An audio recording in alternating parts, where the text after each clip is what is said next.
Nyakati zote unakopitia majaribu, furahi. Ndivyo ambavyo Biblia imetuasa tufurahie tunapopitia majaribu mbalimbali. Kwa nini?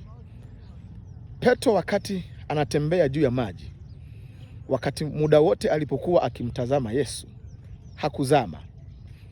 Lakini alipoangalia majaribu, yani ule upepo, akazama. Hapo ndipo uzuri wa kuangalia majaribu, wa kutazama majaribu, wa kupitia majaribu ulipoonekana.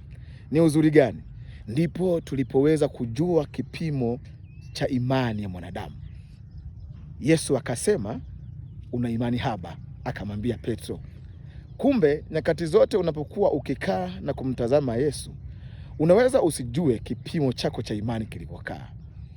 Lakini wakati ambapo upo karibu na Yesu na kugeukia katika majaribu ukayatazama, ni rahisi kujua kipimo cha imani unachokuwepo nacho, na hivyo itakusaidia kujijenga zaidi katika imani.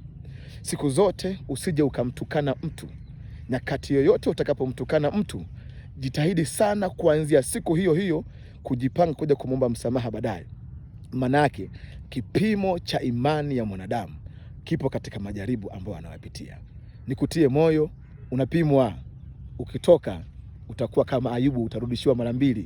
Unapimwa, ukitoka utakuwa kama vile dhahabu yenye kung'aa sana. Mungu akubariki. Songa mbele mpaka utoke kwenye hayo majaribu.